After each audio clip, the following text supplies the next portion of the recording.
Hello, I'm Don Pinto, a technical product marketing manager at Red Hat. In this demo, let me explain how you can secure your Microsoft SQL Server instance on Red Hat Enterprise Linux 8.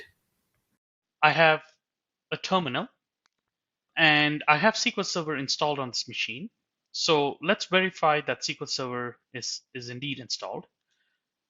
So for that, I'm using the systemctl command, and you can see that SQL Server is active and running. I'm also going to install two packages. These packages are Cockpit Session Recording and TLog that are required for this demo. So let's do that. For that, I'm using the yum command. So let's continue to the next step.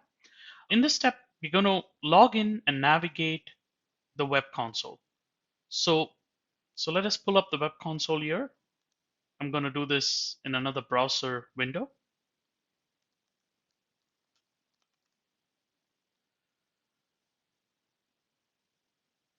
So now we are logged into the web console. You can see that the login system menu on the left. Upon clicking this menu, we are able to see a couple of system metrics as well as system information, including the operating system version. In this case, we're running Red Hat Enterprise Linux 8.1. We can also explore system logs. We can sort through severity of these logs, logs by date, logs by service. We're able to see also some networking information here, the accounts on this particular machine, the services that are running, and several other menus, including session recording. So we're going to focus on the session recording feature in this demo. So if you click on session recording, we're going to first configure session recording. For that, I'm going to come to the configuration for session recording. See that you have a bunch of different settings. I'm going to set the scope to all in this case. I'm going to go back.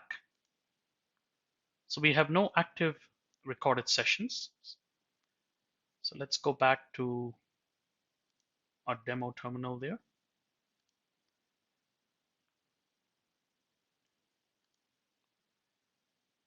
Let's now connect to the local host using the SSH command.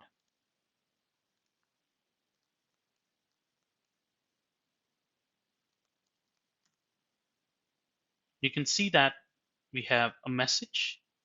This message can be changed based on the session recording configuration that we just saw previously. In this case, it calls to the attention of the user that the session is being recorded.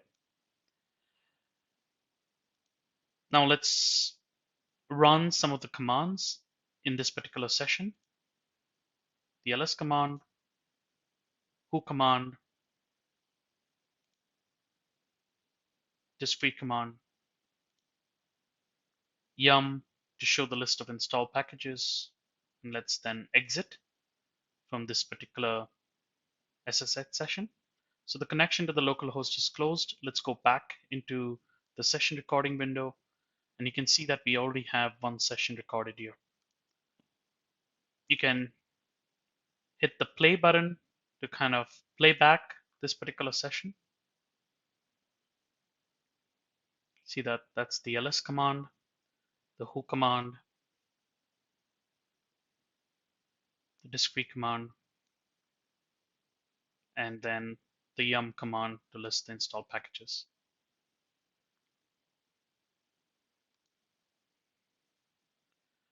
So now that we know how to play back a session recording session using the web console, let's take a look at SQL Server's auditing capability. So for this, let's make a directory to save the audit logs. Let's change the ownership so that SQL Server can write to this particular directory.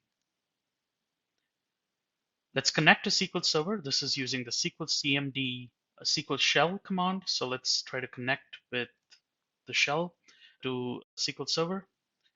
You can see that the connection is established. Let's create first the server audit. We tell the server audit to write into a particular file path that we just created. And we also tell it that to write audits for this particular object name, where the object name is sensitive data. So let's create that server audit. By default, the server audit is disabled. So let's enable that server audit. Okay. Now let's create a test database. Let's switch context test database, create a schema called data schema. And within the schema, create two tables. One of them, general data, for storing data that doesn't need to be audited, and sensitive data, the data that does need to be audited. We also create a database audit specification tied to that particular server audit that we created. We also enable within the same statement that database audit specification. And so let's run two T-SQL commands, one of them to insert data into the sensitive data table.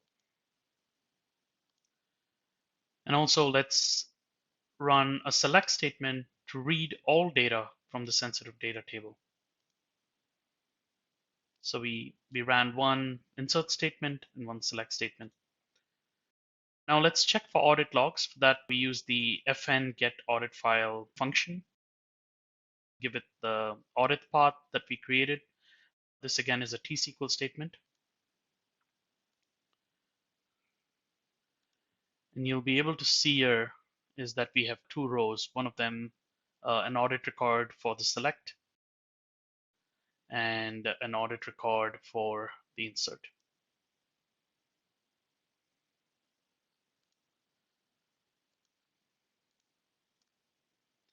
Now exit the SQL CMD shell.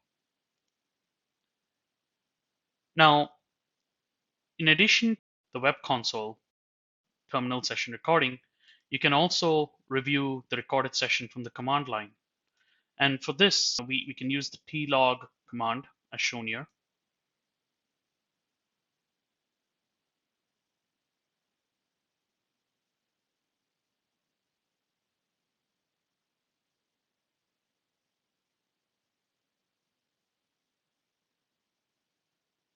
So if you want to try this demo for yourself, check out the following URL on the screen. This is an interactive demo that is available at this URL. Now let's take a look at another feature in RHEL 8 called crypto policies. To understand this feature, let's take a quick look at a demo. So what you see on the screen is I again have a terminal, and this machine has SQL Server installed.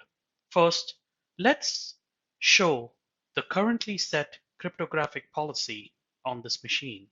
To do that, we use the update crypto policies command with the show option. You can see that the default crypto policy is set on this particular machine.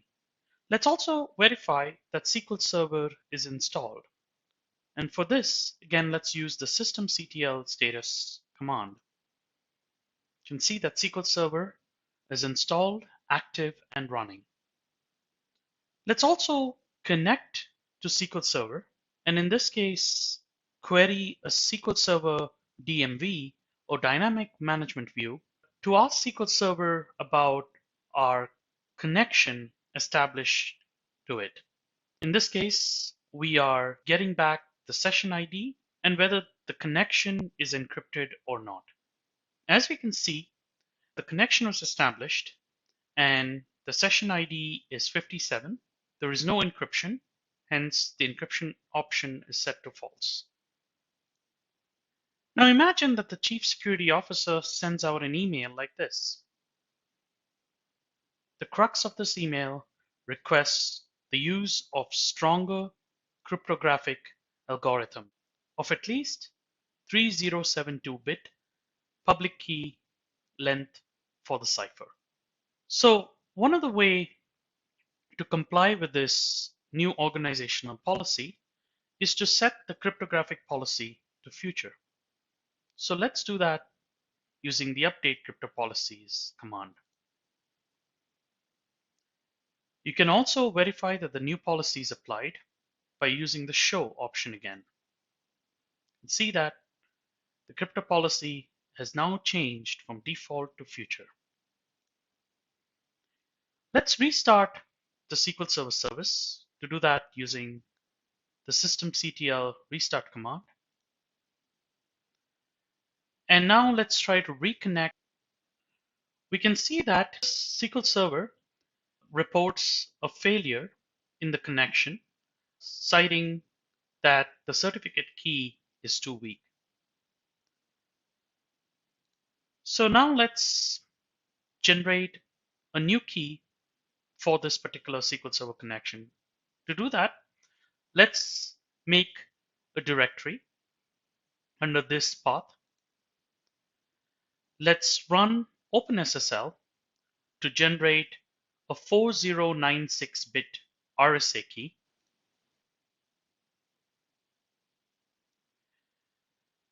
Let's also make sure that SQL Server has access to the files, in this case, the private key file and the public key file that was generated. Let's confirm that the length of the newly generated key is 4096-bit. And now let's update SQL Server config to point to these newly generated certificates. So for that, we run the mssql conf command, setting the network TLS cert, setting the private key, and setting the force encryption network option.